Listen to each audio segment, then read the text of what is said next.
مغرب سے جو حقوق نسواں کی تحریک اٹھی فیمنزم کے نام سے، وہ مغرب سے کیوں اٹھی؟ اور دوسرا سوال یہ ہے کہ وہ مغرب سے اٹھی اور وہ بہت پاپولر ہو گئی، نہ صرف مغرب میں بلکہ مشرق میں بھی، اور ہمارے سامنے اب مثالیں موجود ہیں کہ مسلم ورلڈ میں اسلامک فیمنزم آ گیا، افریقہ میں بلیک فیمنزم آ گیا، انڈیا میں پوسٹ کلونیل فیمنزم پہ کام شروع ہو گیا. تو آپ نے جیسے ابھی ذکر کیا کہ مشرق میں ضرورت نہیں تھی، تو پھر ایسا کیا ہوا کہ مغرب سے جب تحریک اٹھی تو وہ مشرق میں بھی پاپولر ہوئی اور یہاں بھی اس کو مشرق کی تہذیبیں مغرب کی تہذیبوں سے مختلف ہیں. بالکل ٹھیک. اب تو ہم شاید ایسے ہیں یا نہیں ہیں، لیکن روایتاً مشرق کی تہذیب رازداری کی تہذیب ہے، پردہ ڈالنے کی تہذیب ہے، درگزر کرنے کی تہذیب ہے. کیا کیا نوظالم ہوئے اور لوگ ایک عجب ہمارے اندر کیا احساس ہے، میں اس کا نام نہیں دے سکتی، احساس ذات کروں، احساس عزت کروں. مغرب میں جو اٹھی بات اور جو بات کی دنیا کو اچھی لگی وہ یہ تھی کہ اس نے پہلی دفعہ آ کے خم ٹھوک کے کہا کہ تم کون ہوتے ہو، میری زندگی کا راستہ مجھے بتانا. شاید یہ آواز سب کے دل کی ہوگی، مگر مشرق کی تہذیب اس آواز کو اٹھانے کی اجازت نہیں دے رہی تھی. مغرب کی تہذیب نے وہ آواز اٹھائی، انہیں بھی ہمت ہوئی.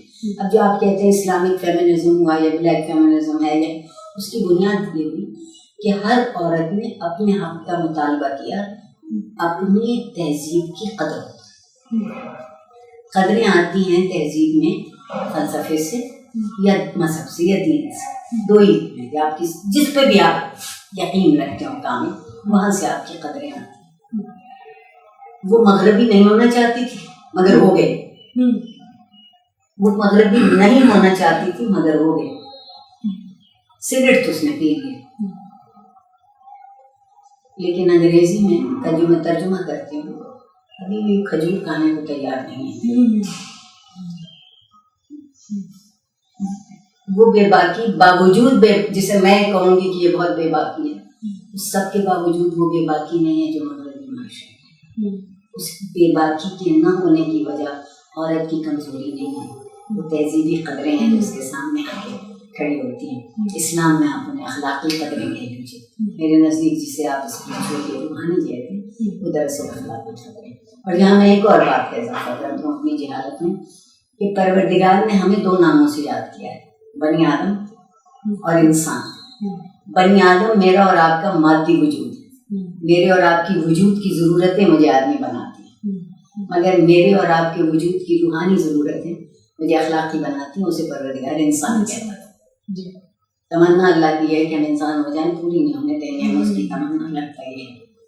تو اس لیے اور پھر ایک بات اور ہوئی کہ جو رسمی تعلیم ہے وہ مغرب میں زیادہ تر ہے، اس کے ادارے بنے. آپ امریکہ کو داد دیجیے، تب بنی بھلا ہارورڈ 16 آئی وی لیگ کی جتنی یونیورسٹیاں ہیں 16 میں سے. آپ کے یہاں سے اس طرح باقاعدہ تعلیم نہیں تھی. اس باقاعدہ تعلیم نے بھی ان کو اپنے آپ کو منظم کرنے کا طریقہ سکھایا اور منظم اظہار کا طریقہ سکھایا. اور پھر ان کی جو فیمنزم کی تحریک ہے، میں اسے رد عمل کی تحریک کہتی ہوں. وہ عمل کی تحریک نہیں ہے، وہ رد عمل کی تحریک ہے. آپ جسے افریقی کہہ رہی ہیں، جسے اسلام کہہ رہی ہیں، آپ جسے ہندوستان کی کہہ رہی ہیں، یہ رد عمل کی تحریک ہے. آپ بھی وہاں دیکھیں گے کہ ایک ہی نسائیت کا جو تصور ہے اس کی کئی شاخیں ہو گئی. کچھ تو بالکل مغربی ہو گئے، اور مغربی میں لباس اور رہن سہن کی بات نہیں کر رہے ہیں، مغربی ذہنی کیفیت کی بات. لیکن کچھ تعلیم کے باوجود، معاش کے باوجود، زندگی میں برابر کی قوت رکھنے کے باوجود ان کی قدریں وہی رہی، برابروں سے یکساں سلوک. جو اور میں ایک اور بھی بات جانتی ہوں کہ تہذیب کا کیڑا نہیں نکلنا چاہیے. ترقی کے معنی غیر موظف ہونا نہیں ہے. جو جس کی تہذیب ہے، جو جس نے اپنایا. آج مغرب میں دیکھیے رومی کیوں اتنا ہر دل عزیز ہے، بلکہ اب ہمیں لیے رومی باعث افتخار ہو گیا ہے جب سے انگریزی کے ترجمے ہمارے پاس پہنچے. اس سے پہلے ہم میں سے کوئی رومی کو نہیں جانتا. انہوں نے رومی کو کیوں ڈھونڈا؟ وہ اپنی ساری ترقی کے غیر اخلاقی ہونے سے پریشان ہو. ترقی تو ہوگی سکون میں، تو ان کی سمجھ میں آیا کہ وہ کیسی ترقی ہے جو بے سکون بے چین کرتی ہے. اس کے لیے کہاں جاؤ؟ تو یا تو ہندوستان گئے یوگا سیکھا، یا ایران پلٹے ہو تصوف لے گئے. گویا پھر سوچنے سمجھنے جاننے پرکھنے اور اپنی قدروں پر قائم رکھنا تہذیب ہے. یہ تو کوئی بہت بڑا راز نہیں ہے جسے میں کوئی کھولوں. معمولی سی اپنی قدروں کو اس لیے مشرق کی عورت تاریخ میں نسبتاً بہتر طور پر زندگی گزارتی رہی ہے بنسبت مغرب کے. مغرب کی عورت نے زیادہ مجبوری کی زندگی گزاری. امریکہ میں عورتوں کو ووٹنگ کا حق کم ملا جی 19th امینڈمنٹ اور یہ آ رہا ہے 20%. جی 20%. جی اینڈ 19th پہ وہ امریکہ میں غلامی کب ختم؟ مجھ سے اور آپ سے کوئی کہے کہ غلامی ختم کر دو تو ہمارے پاس تو اسلام کا تصور یہی ہے کہ وہاں غلامی ہوتی نہیں، کہیں کسے ختم کر دو. آپ دیکھیے جہاں وہ شخص جو بے بس ہے مجبور ہے وہ غلام ہے. تو امریکہ میں ایک وقت ایسے آیا کہ سیاہ فام امریکی اور عورت برابر پہ تھے. جو سلوک ان کے ساتھ تھا، جو حق ان کے تھے وہی ان کے تھے. رد عمل بھی اتنے شدید ہے. اس میں تو بہت لیٹ سٹیجز تک سلیو سٹیٹس امریکن جو ہیں. اب ہم تو میں سمجھتی ہوں ہم تو ان سے زیادہ ترقی یافتہ تھے. جی ہمارے پاس سلیو کا تصور اس طرح سے نہیں تھا. جبری کام کی گنجائش ہمارے پاس نہیں تھی. ہم نے روا رکھی وہ ایک الگ بات ہے. مگر میں آپ سے اصول کی بات کر رہا ہوں. لوگ آج بھی بیویوں کو غلام بنا کے رکھتے ہیں. ان کے خیال میں اس کی کیا ضرورت ہے؟ 2 وقت کی روٹی، 4 جوڑے کپڑے، کہیں جانا ہو تو سچی 2-4 کھیل. نہیں، ہم نے کیا ہے عورت کے ساتھ؟ وہ عورت جو روایتاً مضبوط تھی، جدیدیت میں ہم نے اس کو آہستہ آہستہ زندگی کے آتش دان پہ ایک نمائشی خوبصورت سی چیز بنا کے رکھ دیا کہ یہ پڑھی لکھی ہے، کام بھی کرتی ہے، بول چال کا سلیقہ بھی ہے. حق ماننے لگے تو ہمارے پاس تھپڑ بن گئی.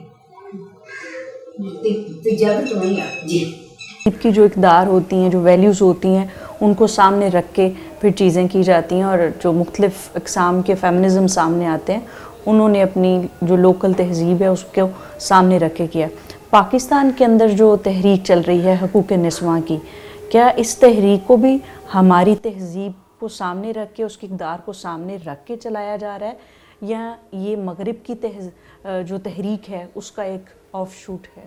پہلی بات تو یہ ہے کہ اگر وہ یہ کہتی ہیں کہ عورت کا تعلیم پر حق ہے تو مغرب سے نہیں ہے. عورت کو زندگی میں بالکل برابر کے حق ملنے چاہیے، مغرب سے نہیں آئے. مزے کی بات یہ ہے کہ ہمارے ملا، میں ملا کہہ رہی ہوں، میں عالم اور ملا میں بڑا فرق کرتی ہوں. ہمارے ملا نے ہمیں یہ یقین دلا دیا کہ عورتیں تمہارے پیر کی جوتی ہے. سچ مچ محاورتاً نہیں، یقیناً. آپ کی ملا نے جو شعور معاشرے میں پھیلایا وہ مرد اور عورت دونوں کے اثر انداز میں. جو مغرب سے انہوں نے دیکھا کہ وہاں شوہر مارے گا تو آپ پولیس میں خبر کر دیں، تھانے کا سپاہی آ کے کھڑا ان سے پوچھے. میں ایک بات پوچھتی ہوں، تھانے کا سپاہی کتنی دفعہ آئے گا، کتنی دفعہ پوچھے گا، کیا کرے گا؟ تھانے کا سپاہی کتنی دفعہ آئے گا، کتنی دفعہ پوچھے گا، کیا کرے گا؟ لیکن وہاں طلاق لے لینا اس نے شوہر کی بھی اور شوہر کی بھی مہنگی ہوتی جی، کیونکہ وہ دینا بہت کچھ طلاق نہ دینا افورڈ نہیں کر سکتے. ہمارے یہاں انہوں نے لا کے کھڑا کر دیا 3 دفعہ کے دفعہ، جو کہ ایسا نہیں. آپ کے یہاں جو کچھ لوگ ہیں وہ بہت سمجھداری سے عورتوں کے حقوق کی بات کرتے ہیں، اور ان حقوق کو میں انسانی حقوق کی بات کرتی ہوں. ان میں ایک میں زندگی بھر کوشش کی کہ جو کسی انسان کا حق ہے اور جو ہر مذہب میں، ہر معاشرے میں اور ہر تہذیب میں زندہ رہا ہے، وہ اس کو مل جانا چاہیے. کوئی اپنی مرضی سے کہہ دے کہ مجھے نہیں پڑھنا، اس کی مرضی، اس کی شخصی آزادی کا. جس طرح میں اور آپ اسے جبرن پڑھنے سے نہیں روک سکتے، اسی میں اور آپ اس کو جبرن PhD بھی نہیں کرا سکتے، نہ کرے کچھ اور کرے، زندگی کا دامن بہت وسیع۔ کچھ ہمارے یہاں لوگوں نے سوچا کہ مردوں کے لیے سگریٹ پینا برا ہوتا ہے، عورتیں پینے لگے تو بہت اچھا۔ ایک برابری کا دعویٰ ہمارے یہاں اس طرح ہے۔ میں سگریٹ پینے کو برا نہیں کہتی، میری آپ کی نانی دادیاں اوقات نہیں، کیا شہری کیا دیہاتی، اس سے ان کی نجابت پر، شرافت پر کوئی فرق نہیں پڑتا، زندگی کی رسم کی چل۔ تو اگر تمباکو اس وقت نقصان کرتی تھی اور آج ہم بہت زیادہ صحت کے معاملے میں حساس ہیں، یہ ایک میں نے آپ کو مثال دی۔ دوسری بات ہے، میں پھر پلٹوں گی، میری تہذیب کا بہت پرانا مانسا ہے، جو چیز آپ کی تہذیب میں جذب نہیں ہو سکے گی، پیوند رہے گی، وہ پنپے گی۔ جو چیز آپ کی تہذیب میں شامل ہو جائے گی، وہ پنپے گی۔ میں ایک مثال برگر سے دیتی ہوں۔ برگر آپ کی تہذیب میں جذب ہو گئی، آپ کی نسل اور آپ کی بات کی نسل کوئی اچھا چیز، جب گھر میں بہت اچھا کھانا پکا ہوتا ہے تو بچے ناچ پھون چڑھاتے ہیں کہ نہیں، اور پھر وہ کہتے ہیں کہ فون کرتے ہیں ابھی کوئی ایک بار بتائیے، مجھے ان کی اس کھانے پہ کوئی انترسٹ نہیں۔ میری نسل جن ماں باپ کے ساتھ، میری نسل کہہ رہی ہوں، میں اپنے آپ کو اکیلا نہیں کر رہی، پہلی بڑی تھی وہ کہتے تھے کہ دسترخوان پر جو کچھ ہے وہ نعمت ہے اور اس کو خوشی سے کھاؤ، یہ شکرانے کی ایک صورت ہے۔ تو ہمیں انکساری اور شکرانہ سکھایا گیا۔ ہم آج ان سے پوچھتے ہیں میرا بچہ کیا کھائے گا، یہ کھانے کو جی نہیں چاہ رہا، اچھا فلاں چیز فلاں چیز فلاں چیز، اور وہ اسی وقت حاصل ہو گئی۔ تو نہ ہم نے شکرانہ سیکھا، نہ ہمیں انکساری۔ تہذیب کو زندہ صرف تہذیب کے وسیلوں سے نہیں رکھتے، آپ برگر کھا کے بھی شکرانہ ادا کر سکتے ہیں اور آپ پراٹھا کھا کے بھی ناشکرے رہ سکتے ہیں۔ بالکل ٹھیک۔ یہ ایک کیفیت دوسری ہے۔ میں یہ سمجھتی ہوں کہ اگر آپ کی جو تہذیب کو توانا رکھنے والی قدریں ہیں ان کو زندہ رکھیے تو پھر اس دائرے میں جو چاہیے کیجیے، بڑھ جائیں گے، آگے بڑھیں، کون روکتا ہے؟ بالکل ٹھیک۔ آپ کلونیل پیریڈ کو عورت کے ریفرنس سے کیسے دیکھتی ہیں؟ ایک لحاظ سے بہت اچھا، تعلیم عام کر دی، صحت کی سہولتیں عام کر دی۔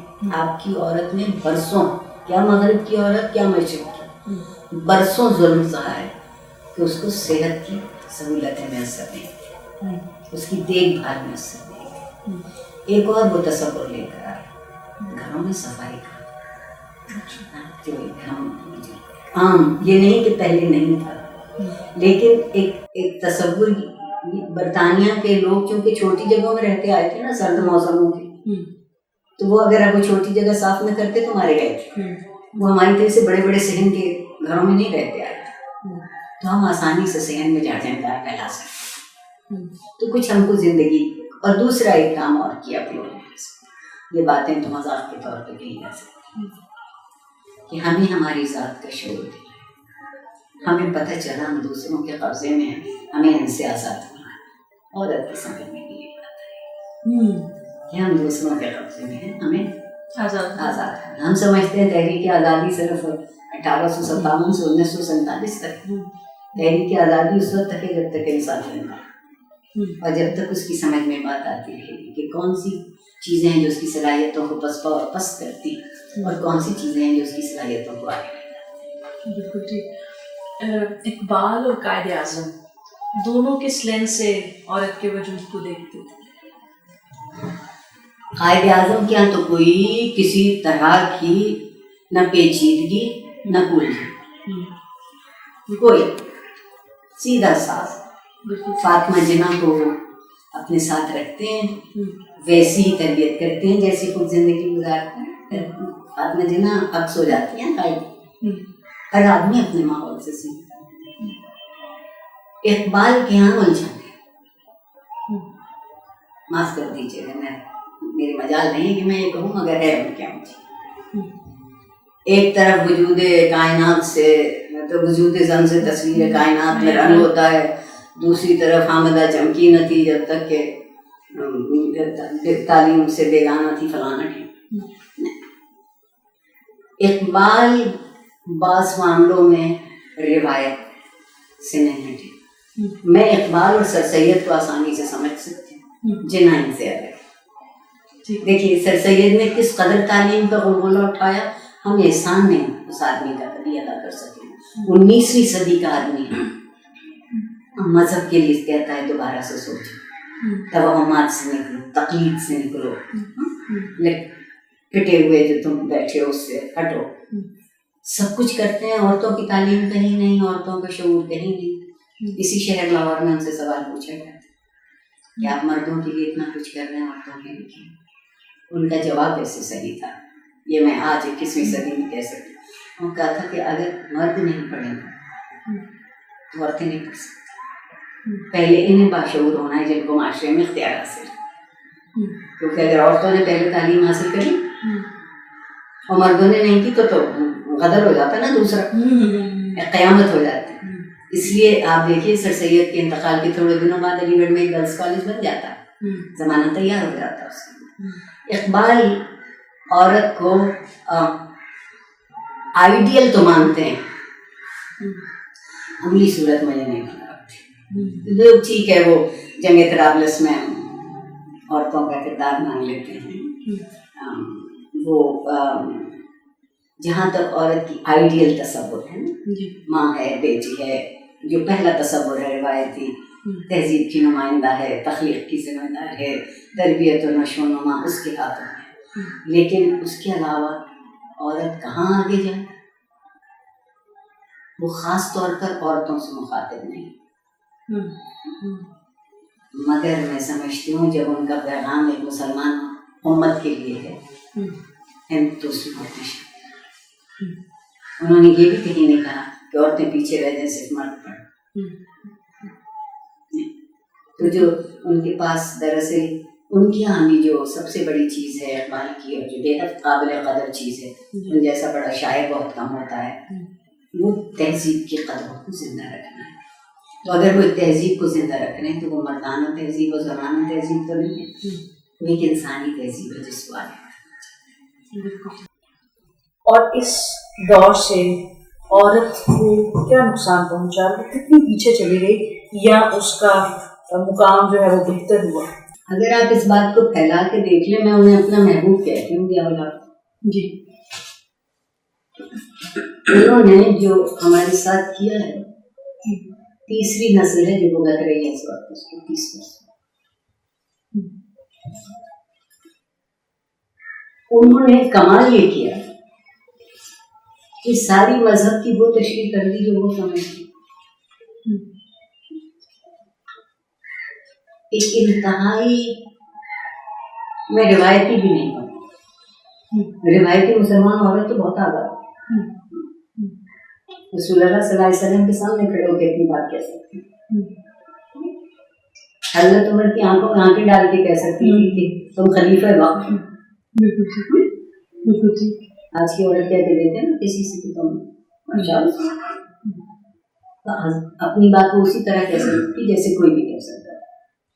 جنرل ضیاء نے بڑا معاشرے کو تقسیم کیا ہر سطح پہ.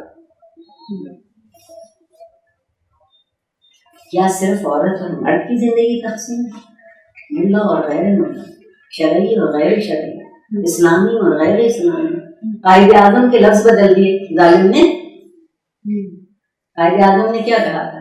یقین, اتحاد, تنظیم. میرے محبوب نے کیا کہا؟ ایمان, تقوی اور جہاد. جی, آپ کی فوج نعرہ لگاتی تھی یا علی, انہوں نے نعرہ بدل دیا اللہ پر. انہوں نے جہاد کے نئے معنی دے دیے مسلمان وار کے پس منظر. وہ تو بہت ضرور کر گیا ہے کہ آپ یقین مانیے میں اپنے اللہ سے ضرور پوچھوں گا, اگر میں نے اس کو معاف کر دیا میرا بہت پکا ہے. یہ آپ کے معاشرے میں اس وقت تفریق دیکھی.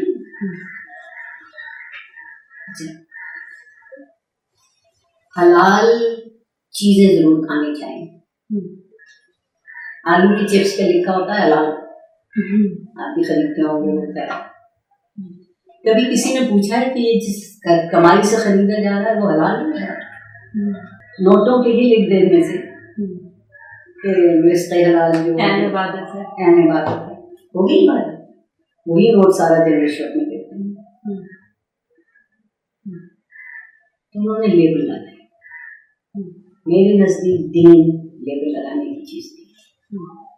دین تو میری رگوں میں خون کی طرح دوڑنا چاہیے، تب وہ دین ہوتا ہے.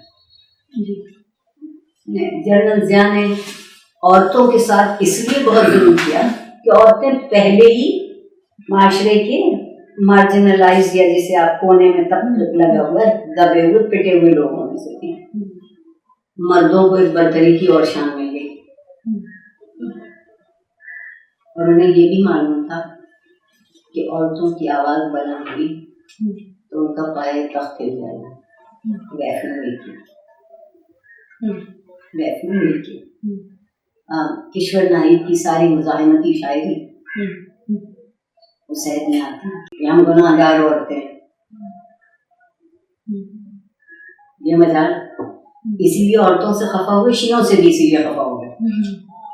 شیعوں سے اس لیے خفا ہوئے کہ انہوں نے کھڑے ہو کے کہا کہ حضرت آپ زکوٰۃ کاٹنے والے کون ہوتے ہیں؟ اور واقعی کون ہوتا ہے کوئی میرے مال سے زکوٰۃ لینے والا؟ مجھے معلوم ہے نا کسی دینا. شرع میں آپ اپنی زکوٰۃ اپنے والدین کو دے سکتے ہیں. اگر آپ اتنے نالائق ہیں کہ آپ اپنی جمع میں سے انہیں کچھ نہیں دینا چاہتے، یا وہ جمع پہ آپ کی زندگی گزرتی ہے، تو آپ انہیں زکوٰۃ دے سکتے. تو آپ چاہیں گے 40 روپے مہینہ کے لیے جو ضیاء صاحب نے شرط لگائی تھی وہ جا کے بیت المال کے آگے لائن میں کھڑے ہو جائیں؟ میرے آقا نے کہا تھا کہ ایک آپ دے تو دوسرے کو خبر نہ ہو. آپ کہہ رہے ہیں اشتہار لگے. یہ جو انہوں نے ظلم کیا ہے وہ اسلام کے ساتھ کیا، عورت مرد کے ساتھ تو جو کیا سو کیا. بنیادی ظلم میرے دین کے ساتھ کیا، اس کی تشریح الگ ہے اس کا. اور اتنا منافقت، اتنا منافقت. تو میں نے پھر کہا نا یہ رد عمل کے طور پہ ہیومن ایکشن فور داد دیجیے. مجھے طاہرہ مظہر علی خان یاد آتی ہے، لاہور کے چوراہے پہ جالب ان عورتوں کے دل سے نشان تھے نا، انہیں پولیس نے ڈنڈے مارے تھے، عورتوں کو مارے تھے. طاہرہ مظہر علی خان کی ٹانگوں پر ڈنڈے مارے گئے تھے، اور میں ان کے پیچھے کھڑی تھی. انہوں نے مجھ سے پنجابی میں کہا تھا تھی میں زور کا پڑھنا ٹکر نہ دیں گے ان کے سامنے. یہ کیسے ایسی ہمت مگر میں گروں گی نہیں تمہارے ساتھ. آپ دیکھیے جب کوئی چاہتا ہے نا کہ آپ کو آزمائے، آپ اپنی پوری ہمت سے اپنا دفاع کرتے ہیں. اور بات نہ مغرب کی تھی نہ مشرق کی تھی، بات پاکستان کی. ویمن ایکشن فورم میں کہیں مغربیت اور مشرقیت میں نہیں لاتی. وہ بات صرف یہ تھی کہ ہم پاکستانیوں کی تہذیب ہے، ہمارے زندہ رہنے کا طریقہ ہے، ہم اس کو نہیں. آپ مشرف کے دور کو کیسے دیکھتی ہیں؟ اس میں ہم دیکھتے ہیں کہ کوٹا سسٹم بھی پالیٹکس میں آیا، اتنے سیٹس ریزرو کر دی گئیں عورتیں تاکہ نیشنل پالیٹکس جو ہے اس میں آئیں اور پالیسی لیول پہ کچھ کنٹریبیوٹ کر سکیں. اس کے علاوہ باقی جو ہماری سول سروسز ہیں، دوسری چیزیں ہیں، اس میں بھی انہوں نے اس کی جو پرسنٹیج ہے اس کو بڑھایا. اور ہم دیکھتے ہیں کہ وہ ایک اس کو انلائٹنڈ پیریڈ بھی کہا جاتا ہے. سول سروس کا جو صحرا ہے وہ بھٹو کے سر پہ آتا ہے. تمام شعبے عورتوں کے لیے کھول دیے CSS کے امتحان میں، ورنہ صرف پہلے انکم ٹیکس، پوسٹل سروس یا پتہ نہیں کیا، اور کسٹم، یہ 2-4 ان کے پاس اکاؤنٹس کی گنتی کے. تم گنتی تو کر سکتی ہو دفتر میں بیٹھ کے کچھ ان کو سامنے سے. مشرف کی میں آپ مجھ سے خفا نہ ہوں، بہت عزت کرتی ہوں، اور یہ میں بالکل انصاف کی بنیاد. مشرف کے وہ سال جو وہ فوجی حکمران میں بے حد اچھے سال، جس دن سے سیاست کا چسکا ہو گئے کام سے. مشرف کی اچھی بات یہ تھی کہ آپ ان سے کوئی بات برملا کہہ سکتے تھے، سچ کہہ سکتے تھے وغیرہ. بہت بڑی بات یہ تھی کہ 30% ممبرشپ جو ہے وہ عورتوں کو دے دی جائے. اگر آپ دیکھیں تو انتہائی اسلامی اصول تھا، 2 تہائی اور 1 تہائی. آپ کے ایسی تقسیم ہے انتہائی شرعی اصول. پھر انہوں نے شرط لگائی ہوئی پاس محمد بھی سب، وہ بھی عورتوں کے حق میں جاتی تھی بات. اس لیے حق میں گئی کہ جو باپ، بھائی، بیٹے، شوہر کم پڑھے لکھے تھے ان کی جگہ کم پڑھے لکھے تھے، یعنی کہ ان کی اس خاندان کی عورتیں آ گئی تو 29% سے زیادہ عورتوں کی نمائندگی ہو گئی. یہ الگ بات ہے کہ ان عورتوں میں اتنی ہمت نہ ہوئی کہ کم عورتوں کو یہ ہمت ہوئی کہ وہ اپنی بات کہہ سکتی ورنہ وہ دوسروں کی زبان بولتی ہے. تیسری بات یہ کہ انہوں نے معاشرے سے جبر کو کم کر دیا. جو جنرل ضیاء نے اور پھر چونکہ نواز شریف صاحب اسی روایت کے پروردہ ہیں انہوں نے اس کو آگے بڑھایا تھا. تو بہت میں جن دنوں چیئرپرسن تھی نیشنل کمیشن کی اور مجھے آپ کو بتا کے خوشی ہوتی کہ وہاں جو ہم نے بغاوت کی تھی کہ حدود آرڈیننسز کے خلاف ایک بل لائے تھے اور اتنی اس کی مخالفت ہوئی تھی. صاحب کو پھر کبھی سنا ہے کہ میری جان کو دھمکیاں تھیں اور پرویز مشرف نے جب یہ سب جماعت اسلامی اور چودھری شجاعت حسین صاحب تک سب اس کے پیچھے پڑ گئے اور پھر میری ملاقات صدر سے ہوئی. میں نے اس سے کہا تھا پرویز مشرف نے ڈاکٹر بتائیے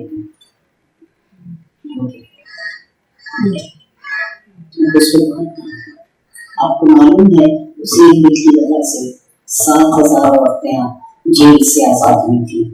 قصور نہیں تھا 7 سال سے جیل میں تو ان کا کام بہت بہتر تھا مگر جس دن سے سیاست کی لت ان کو پڑی گئے کام سے وہ بھی گلی گلی یاروں میں نکل گئے سیدھے راستے چلنے کی.